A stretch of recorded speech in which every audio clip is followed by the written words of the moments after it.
Ukraine has agreed with the U.S. on a deal to jointly develop its critical minerals, oil and gas, people familiar with the matter said, and what the White House sees as a first step toward reaching a ceasefire with Russia. We got with us Daniel Flatley, Bloomberg News national security reporter.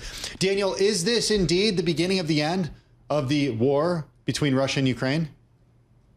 Well, I think that there's still a long way to go before we could say that, but definitely this is a big step forward, and I think both sides are looking at this as kind of like a term sheet or the start of negotiations for how they're going to basically keep the U.S. and the Ukraine on the same side together as they sort of try to negotiate an end to this war. So this is a big step, but we're still very far, I think, from the end of this conflict. Well, help us understand. When the White House press secretary Caroline Leavitt said it at the briefing today, and she said that the president does expect President Zelensky of Ukraine to sign mineral deals.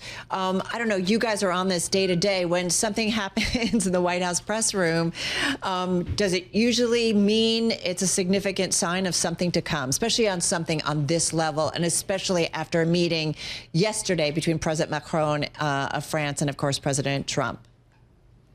Yeah, I mean, I think anytime anytime you hear somebody at the podium at the White House press briefing room talking about something, it's obviously a high priority.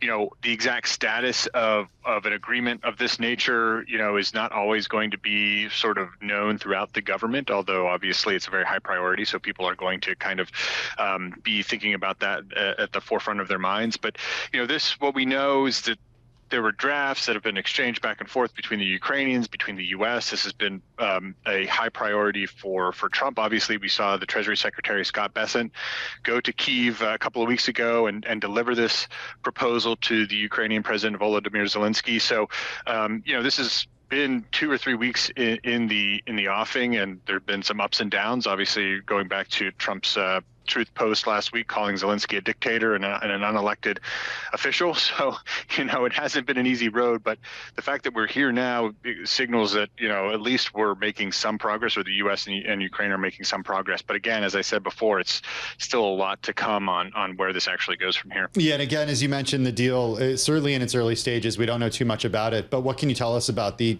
actual metals or the commodities that could go to the U.S. as a result of this? Yeah, it's a great question because this has changed a bit. There was this idea that the U.S. is going to get $500 billion worth of, or rights, I should say, to $500 billion worth of rare minerals, rare earths, critical minerals, whatever you want to call them, that are in Ukraine, and that this was going to be in some way in exchange for all the support that the U.S. has given to the Ukrainian people as they fought off this invasion from Russia. That figure has been subject to change. We're now talking a much lower figure. It's still kind of unknown exactly what it is, but maybe on the order of $90 billion. And of course, one thing to point out is that Ukraine doesn't have rare earths, quote unquote, but it does have titanium, gallium, other important minerals that the U.S. is interested in securing a supply of. Actually, Treasury Secretary Bessent was talking about this earlier today, about how he wants to the U.S. is trying to find these minerals everywhere in the world, trying to secure rights to them.